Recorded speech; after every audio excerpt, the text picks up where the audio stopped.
नमस्कार दोस्तों, आप सभी का स्वागत है आपके अपने परिवार खान ग्लोबल स्टडीज पर और खान ग्लोबल स्टडीज के इस बेहतरीन YouTube platform KGS CUT science पर, जो सभी साइंस के स्टूडेंट्स को सीयूटी की बेहतरीन तैयारी करवाता है। चाहे आप बायो वर्ग से हो या फिर आप मैथ वर्ग से हो, आप सभी के लिए बेहतरीन तैयारी है केजीएस सीयूटी साइंस पर। और ये हमारा रहने वाला है वोकैब एक्सप्रेस डे 21। और वोकैब एक्सप्रेस का पूरा नाम वोकैब एक्सप्रेस प्रो। आप लोग अभी थोड़ा सा संख्या को कम कर चुके हैं, लेकिन मुझे पता है एग्जाम टाइम आते आते आप इन्हीं सेशंस को देख रहे होंगे। तो अब मेरे और थोड़ा टाइमी सेशंस होंगे 15 मिनट की टाइमिंग को भी मैं 10 मिनट के अंदर लेकर के आऊंगा। छोटे छोटे सेशंस जिनसे आप एक सेशन को ज्यादा बार रिवाइज कर सकें, ठीक है ना। तो स्टार्ट करते हैं। आज हमारा 21वां दिन है, आप सभी जानते हैं 8 बजे आप लोग इस क्लास को देख रहे हैं। मूविंग फॉरवर्ड, सबसे पहला आवाज हमारे पास है idioms. Let the cat out of the bag. जब मैं अपने पहली संस्थान में गया था, मैं आपको बताता हूं उसके पीछे कहानी। जब जाहिर सी बात है, अगर कोई नया नया टीचर है ऑफलाइन से ऑनलाइन में आ रहा है, तो उससे कुछ ना कुछ क्वेश्चंस तो किए जाएंगे नहीं किए जाएंगे। कैप टेढ़ी हो जाती है ना, फिर मेरे को सीधी करनी पड़ती है। हाँ, क्वेश्चन किए जाएंगे। तो मुझसे जो क्वेश्चन पूछा गया था वो यही वाला इडियम था, let the cat out of the bag. तो बैग से आप कैट निकाल रहे हो, आप बैग से बिल्ली निकाल रहे हो, उसका क्या मतलब? आप बैग से बिल्ली निकाल रहे हो का मतलब है कि आप किसी सीक्रेट को रिवील कर रहे हो। आपने कोई भैया सीक्रेट बता दिया, आपने कोई रहस्य उद्घाटित कर दिया, तो इसका मतलब क्या हुआ? रहस्य बताना, रिवील अ सीक्रेट। सेंटेंस देखते हैं बेटा। Who let the cat out of the bag about the surprise party? Surprise party के बारे में जो खास बात थी वो किसने बाहर कर दी? किसने बता दिया भैया सरप्राइज पार्टी होने वाली है? तो let the cat out of the bag बन करके क्या निकला भैया? रिवील द सीक्रेट, यानी कि रहस्योद्घाटन।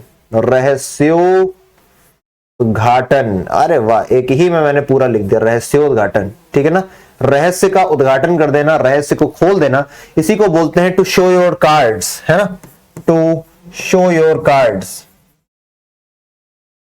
शो योर कार्ड्स, अपने पत्ते दिखा देना, अपने प्लान्स दिखा देना, इसी को हम बोलते हैं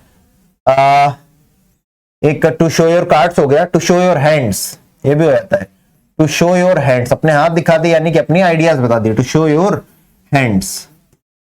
और इसी के लिए अगर मैं एक बोलूं तो होता है टू स्पिल द बीन्स। क्या बनता है एक idiom? To spill the beans, कि भैया मुंह में आपके बीन्स थी, सीक्रेट था, लेकिन आपने अब उन बीन्स को क्या कर दिया भैया? मुंह से बाहर निकाल दिया। तो क्या बन गया भैया?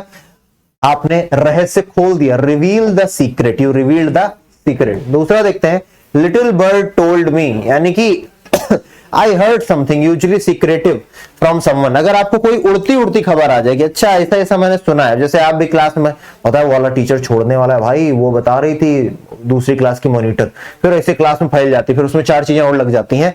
तो लिटिल बर्ड टोल्ड मी का मतलब क्या है? लिटिल बर्ड टोल्ड मी का मतलब है किसी से उड़ती उड़ती अफवाह सुनना, खबर सुनना। तो little bird told me that you are thinking of quitting your job. मुझे सुनने में आया कि तुम सोच रहे हो जॉब क्विट करने का। क्या मैंने सही सुना है? तो आई हर्ड समथिंग, है ना, अनयूजुअली सीक्रेटिव या फिर अननोन फ्रॉम समवन, जिसका नाम भी नहीं पता है। ठीक है ना, तो आप इसे क्या बोलोगे भैया? उड़ती उड़ती खबर आना। That is what a little bird told मी।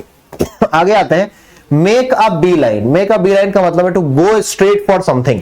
आपने बी मधुमक्खियों को देखा होगा तो भैया सीधे एकदम ऐसे, अगर आप भैया उनके रास्ते में आओगे तुम सीधे उड़ती हो, है ना। To make a bee line, to go straight for something, सीधे किसी चीज के लिए जाना। My grandma made a bee line for the smoking room as soon as she got off the aeroplane. जैसे ही मेरी ग्रैंडमा एयरप्लेन से नीचे उतरी भैया, वो कहां गई? सीधे स्मोकिंग रूम में गई। अब क्योंकि मैंने ये जो ईडियम है किसी अमेरिकन साइट से कॉपी किया है ना, मैंने ये जो ईडियम है किसी अमेरिकन साइट से कॉपी किया, इसलिए जो एग्जाम्पल है ये आपको भारतीय लेवल का नहीं लगेगा कि भैया ग्रैंड मदर उतरते ही एरोप्लेन से कहां जा रही है? एकदम सीधे जा रही है भैया सुट्टा मारने। अब ग्रैंड मदर हमारी तो सुट्टा मार नहीं सकती, हम तो दूर दूर तक नहीं सोच सकते। ठीक है ना, तो आप अपने हिसाब से एक कमेंट, अपने हिसाब से एक क्या बोलते हैं कि स्टेटमेंट बनाइएगा, सेंटेंस बनाइएगा और इसी वाले पर मेक अ बी लाइन का लिखिएगा। ठीक है ना, मंकी सी मंकी डू, है ना, जैसे बच्चे जो देखते हैं वो करते हैं। Silly unintelligent people tend to copy each other's actions. मूर्ख लोग होते हैं ना, वो क्या करते हैं? जो दूसरे करते हैं वही दूसरे करने लग जाते हैं खुद भी। अब जैसे मान लो एकदम से रास्ते पे चल रहे और आप एकदम से ऐसे कर दो, यूं करोगे नहीं कि सब पूरी दुनिया देखने लग जाएगी, पूरी दुनिया आगे पीछे वाले सब देखने लग, क्या हो गया भैया, क्या घटित हो गया, पूरे लोगों की आंखें वहीं चली जाएंगी। तो silly unintelligent people tend to copy each other's action. Our 1-year-old is saying bad words now. I told my husband, monkey see, monkey do. हमारा 1 साल का बच्चा गंदे गंदे शब्द बोल रहा है तो मैंने बोला अपने हस्बैंड से, monkey see, monkey do. तुम बोलते रहते हो, अब देखो तुमको देख करके वो भी बोल रहा है। नेस्ट एग, नेस्ट एग का मतलब क्या है?